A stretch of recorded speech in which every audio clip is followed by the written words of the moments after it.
Today we're diving into a gripping story that takes us to Chulawuta, Florida, a quaint little town with a population of just 2,500. This is where the Amato family lived, a seemingly ordinary, well-off household. Margaret and Chad Amato were the proud parents of 3 sons. Their eldest, Jason, wasn't Margaret's biological son. Chad had adopted him when Jason was only 3 years old. Later, the couple got married and welcomed 2 more boys, Cody, the middle child, and Grant, the youngest. From the outside, the Amatos appeared to have it all: financial security, a beautiful home, and a picture-perfect family life. Margaret worked as an operations manager at a healthcare company, and Chad was a well-regarded pharmacist in the community. Margaret also had a passion for horses and loved spending her free time at the stables with her retired racehorse.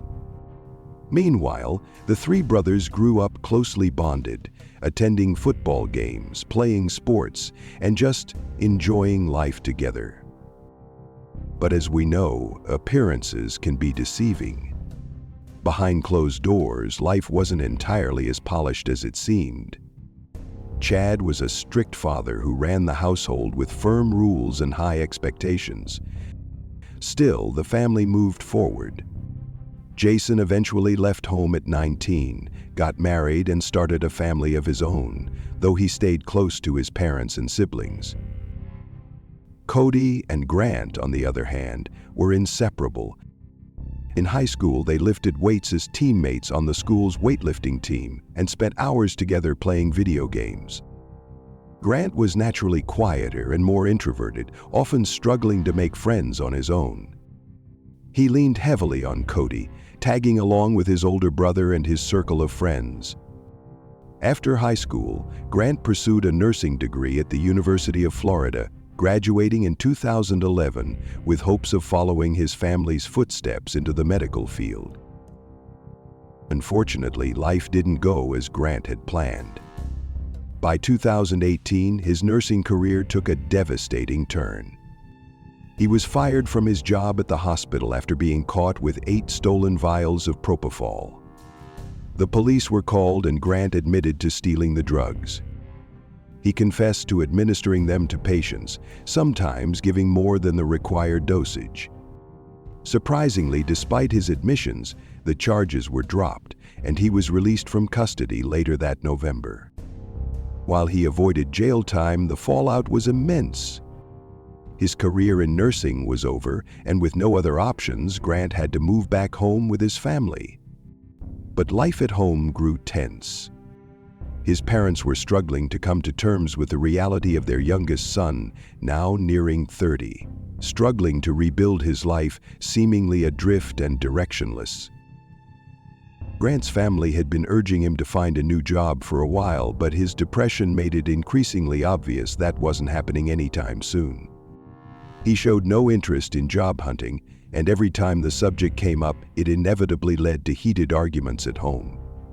While his parents occasionally helped him out with money when he was in dire need, they refused to meet all his demands. Frustrated by their limits, Grant often turned to his younger brother Cody for financial assistance instead. Most days, Grant stayed holed up at home, glued to his computer screen, completely immersed in video games. His interactions with the outside world became rare as he withdrew further into an isolated, reclusive lifestyle. In an attempt to escape his monotonous routine, he stumbled upon an adult content website called freecam.com. This site allowed users to pay for private video chats with models, and it was here that he met Sylvie, an alluring and mysterious cam model from Bulgaria. Grant was immediately captivated by Sylvie, and she seemed to reciprocate his attention, making him believe they shared a genuine connection. Eager to impress her, Grant constructed an elaborate facade of a life he didn't actually live.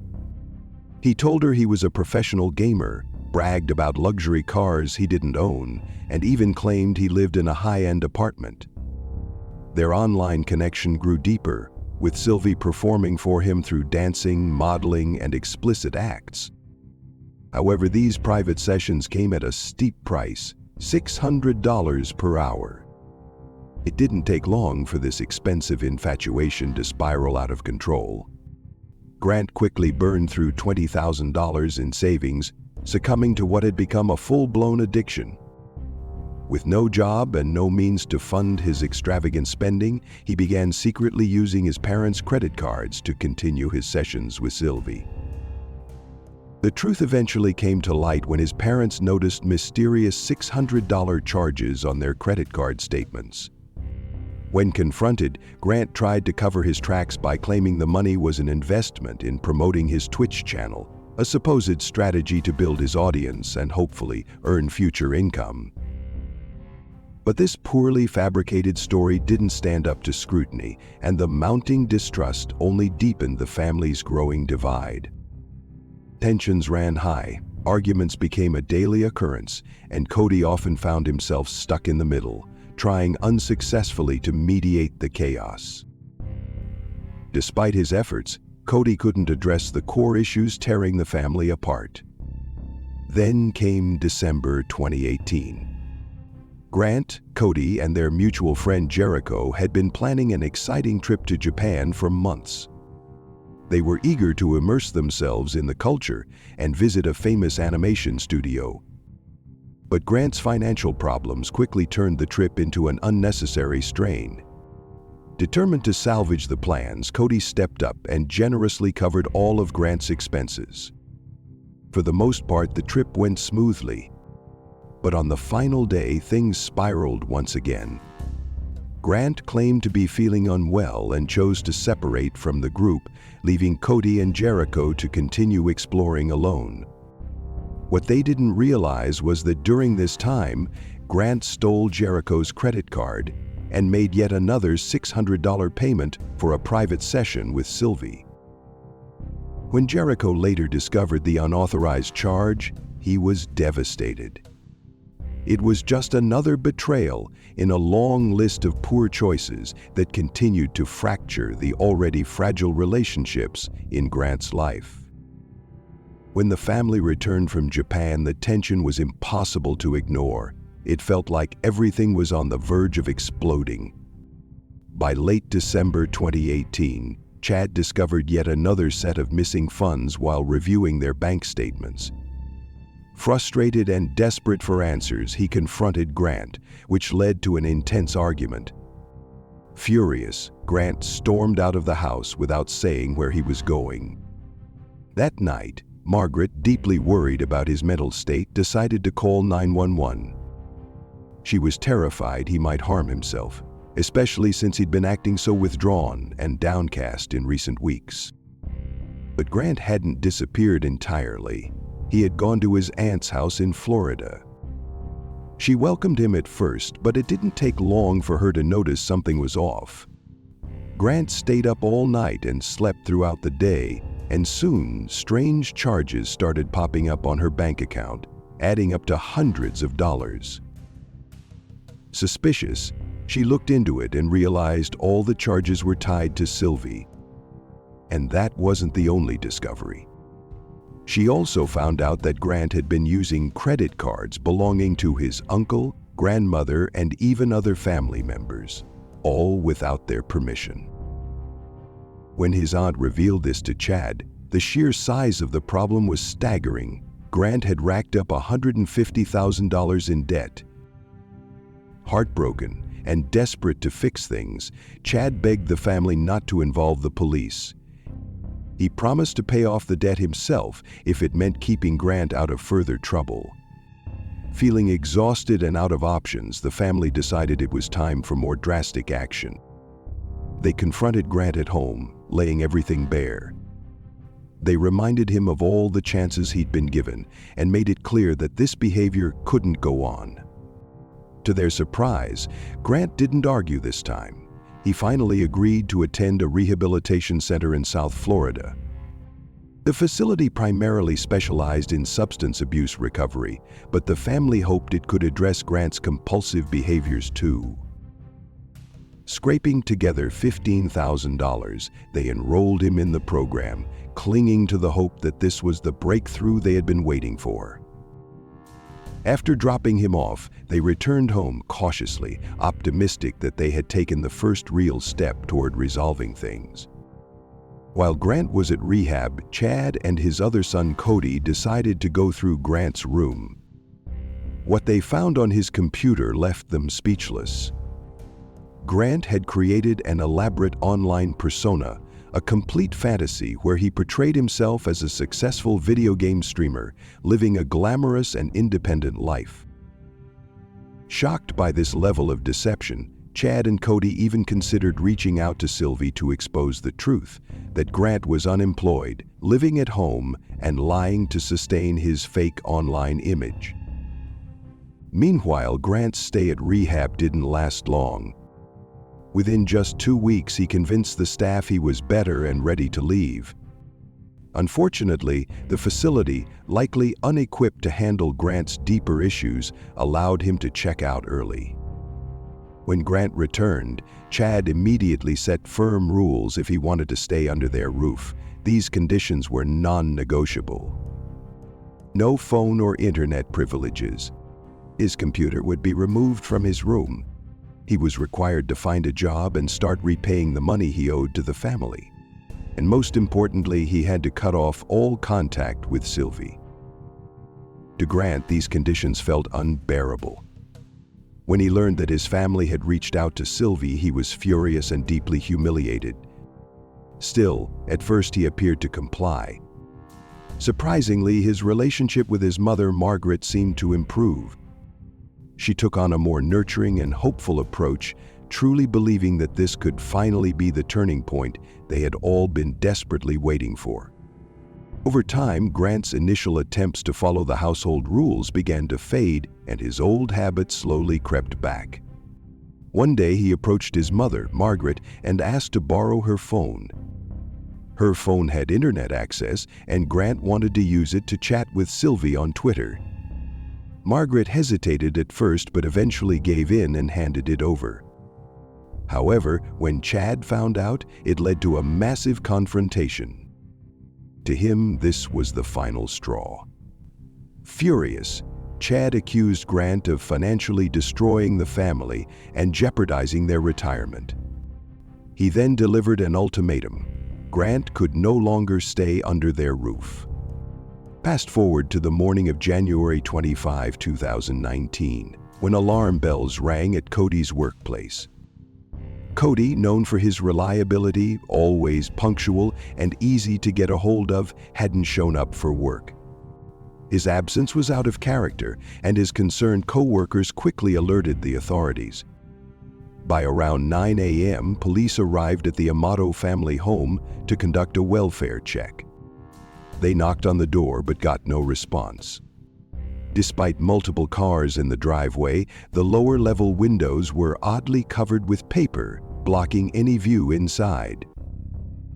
Left with no choice, officers forced their way in, and what they uncovered was nothing short of horrifying. In the kitchen, Chad's body was found lying face up in a pool of blood. Drag marks and blood trails hinted at his desperate attempt to move, perhaps to get help, but his injuries had proven fatal. Margaret was discovered next, slumped at her desk in her office. Her computer screen was still on, with a glass of wine beside it. She had been shot from behind. Near the garage door, officers found the third victim, Cody. He lay lifeless next to 2 handguns and several spent shell casings. Initially, investigators considered the possibility of a murder-suicide, suspecting Cody had killed his parents before taking his own life. But as they examined the evidence more closely, the pieces didn't add up. Something felt off. And one glaring fact stood out. The only family member unaccounted for was Grant. The very next day, police tracked down Grant's car in the parking lot of a hotel in Orange County, Florida. Inside the room, they found Grant himself. Body cam footage captured the tense moments as Grant crawled on the floor before surrendering to the authorities. Surprisingly, investigators found no physical evidence on Grant or at the crime scene that directly tied him to the murders. No fingerprints, no DNA, no trace evidence, absolutely nothing.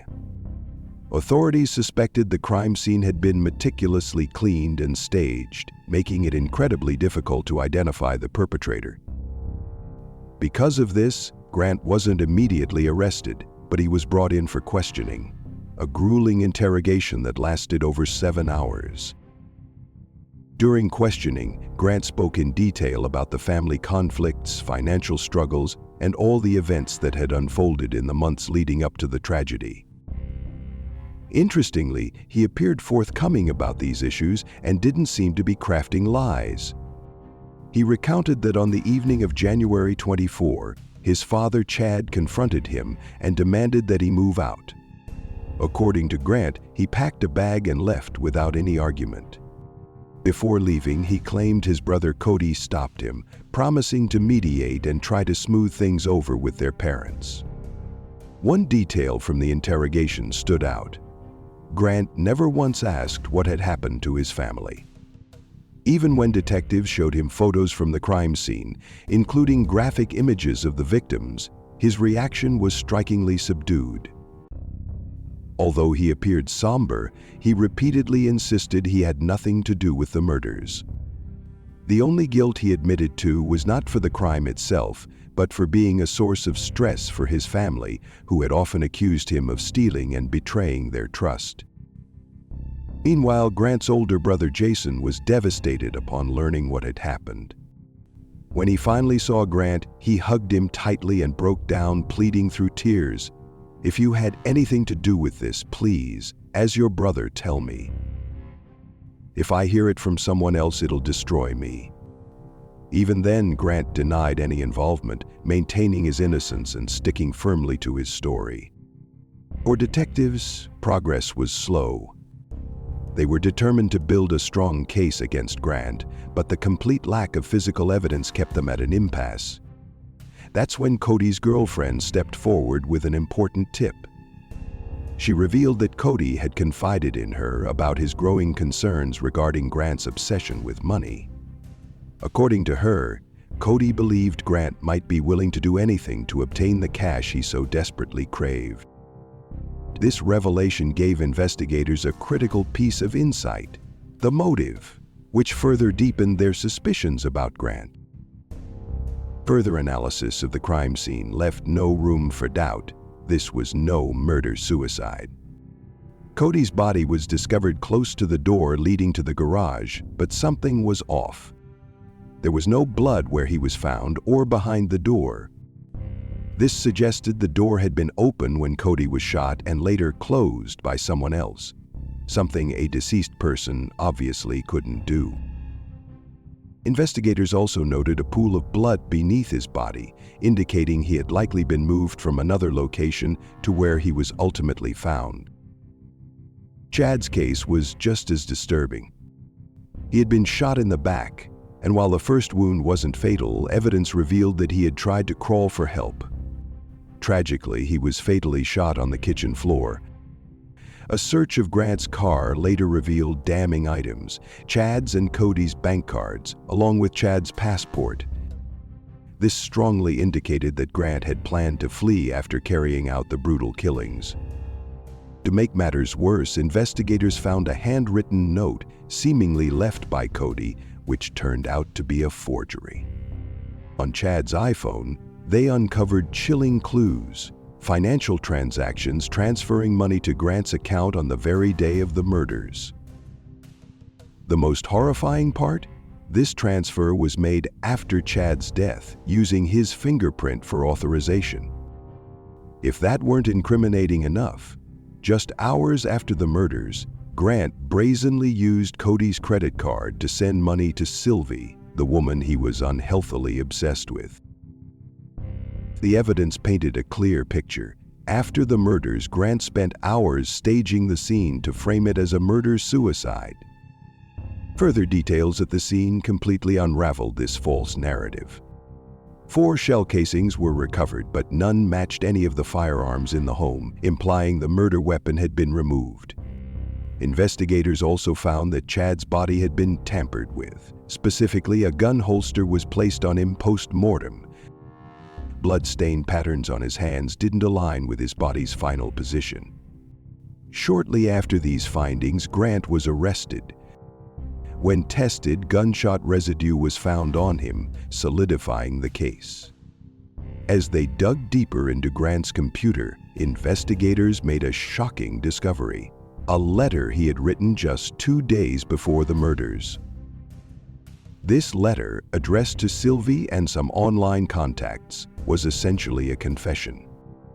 In it, Grant admitted to living a lie. Far from being the successful person he had claimed, he was still living with his family. He also revealed that his parents had sent him to rehab after uncovering his financial deceptions. Instead of taking responsibility, he blamed his family, accusing them of ruining his image in Sylvie's eyes and casting himself as the victim. When Grant's trial began in July 2019, the courtroom was filled with tension and raw emotion. Jason, the last surviving member of the Amato family, gave a heartbreaking testimony, openly sobbing as he talked about losing his parents and brothers in one devastating night. In stark contrast, Grant showed no emotion, not even when graphic crime scene photos were shown to the jury. But when an image of Sylvie was displayed, his cold exterior cracked. His obsessive fixation on her was undeniable, overshadowing any remorse or acknowledgement of his family's tragedy. After 8 hours of deliberation, the jury reached a verdict. Grant Amato was found guilty on all charges and sentenced to life in prison without the possibility of parole. The evidence against him was overwhelming, yet Grant continues to maintain his innocence. In the end, his story remains a chilling tale of obsession, betrayal, and unimaginable loss, a stark reminder of how an all-consuming fixation can devastate entire lives. Before we conclude this video, please be aware that the video on the left may be disturbing. It is recommended for adult viewing only. On the right, you'll find a playlist of videos that have been highly appreciated by our viewers.